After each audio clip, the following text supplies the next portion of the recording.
Audio Jungle.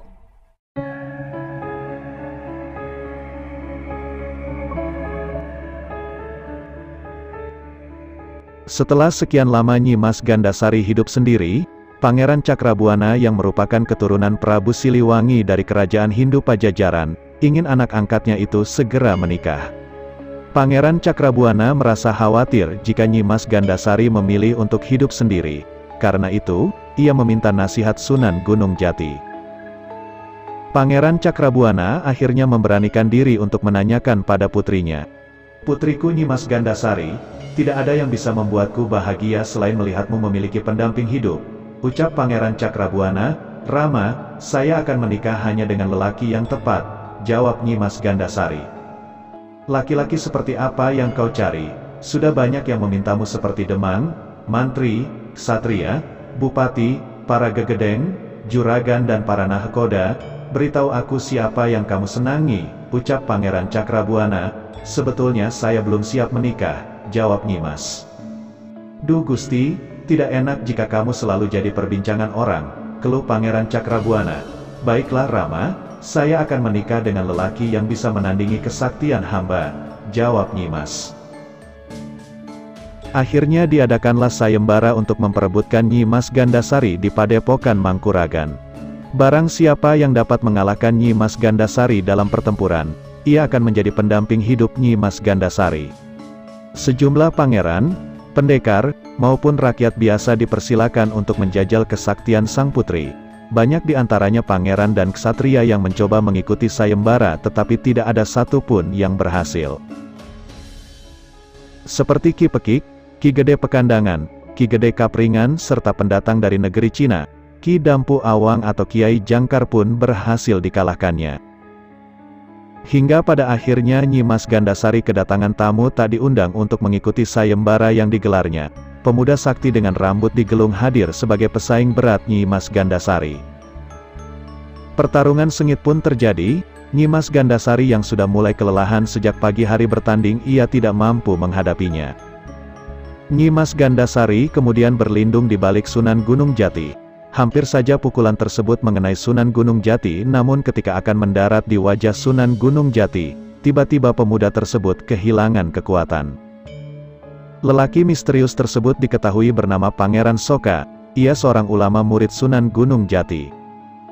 Berdasarkan Babat Cirebon, Pangeran Soka berasal dari negeri Syam atau Syria, dengan nama asli Syarif Syam, yang kini lebih dikenal dengan sebutan Syekh Magelung Sakti. Sejak kecil Syarif Syam tergolong bocah yang jenius, hingga ia diberi julukan sebagai Sufi cilik. Pada usia 11 tahun, dia telah mampu menempatkan posisinya sebagai pengajar termuda di berbagai tempat ternama, misalnya Madinah, Mekah, Istana Raja Mesir, Masjidil Aqsa, dan Palestina. Pangeran Soka memiliki rambut yang sangat panjang dan tidak dapat dipotong. Hal tersebutlah menjadikannya dijuluki Syekh Magelung Sakti. Karena rambutnya yang panjang, ia dikucilkan dan pergi mengembara.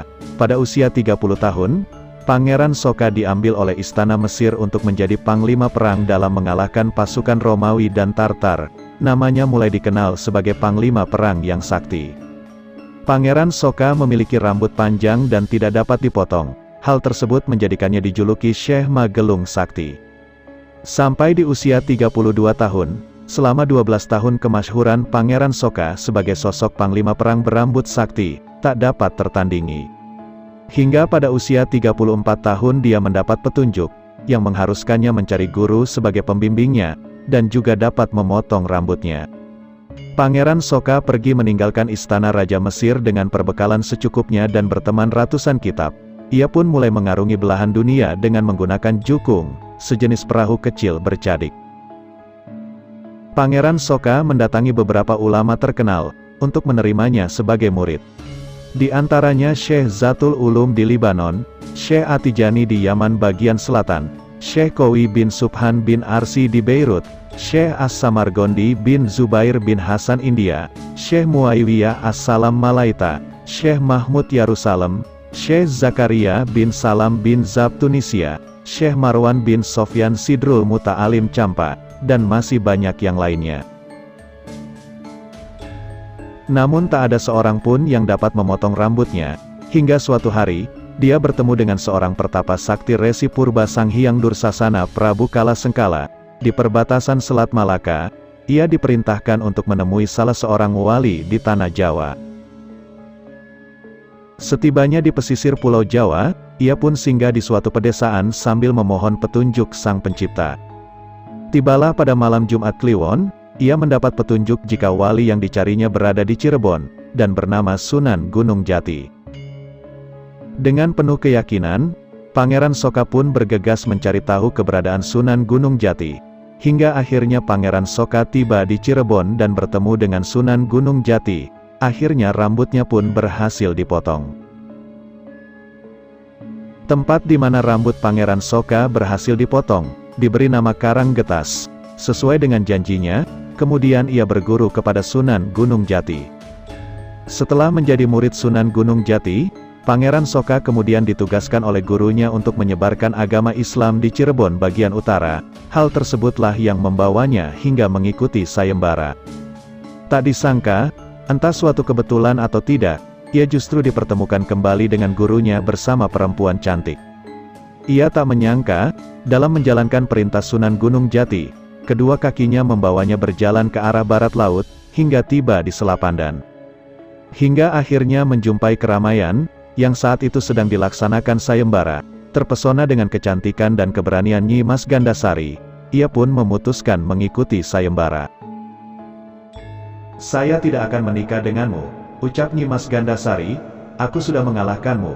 Jadi sebagai seorang ksatria kau harus menepati janjimu," jawab Pangeran Soka. "Seharusnya kau tidak mengikuti sayembara ini," lanjut Nyi Mas Gandasari. "Sayembara ini terbuka untuk siapapun," jawab Pangeran Soka. "Kau orang asing, tidak jelas asal-usulmu," bantah Nyi Mas Gandasari.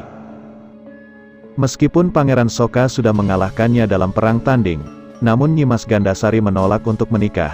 Ia beralasan Pangeran Soka orang asing yang tidak jelas asal-usulnya. Perselisihan di antara mereka pun tak bisa dielakkan. Nyi Mas Gandasari tetap pada pendiriannya, sementara Pangeran Soka mendesak Nyi Mas Gandasari untuk memenuhi janjinya. Sunan Gunung Jati pun mencoba melerainya. "Tidak perlu ada perselisihan di antara kalian, sudah sepatutnya sayembara berakhir sesuai ketentuan," ucap Sunan Gunung Jati. "Baik guru, hamba akan menepati janji," jawab Nyi Mas Gandasari. "Lelaki di hadapanmu adalah Pangeran Soka, anak angkat Ki Gede Karangkendal," lanjut Sunan Gunung Jati. Akhirnya Nyi Mas Gandasari mau menikah dengan Pangeran Soka. Keduanya dinikahkan oleh Sunan Gunung Jati.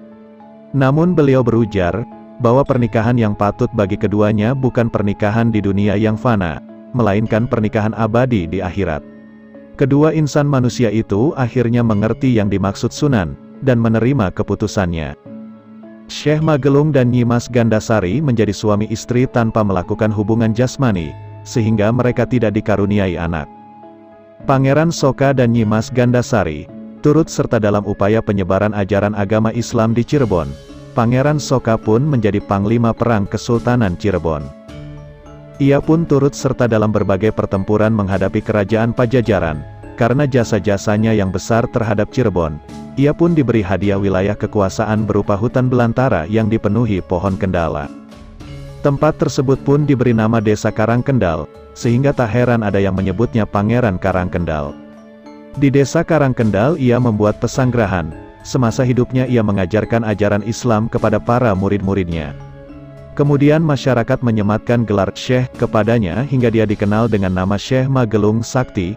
Ia dikenal sebagai orang yang sakti dan memiliki ilmu agama yang baik.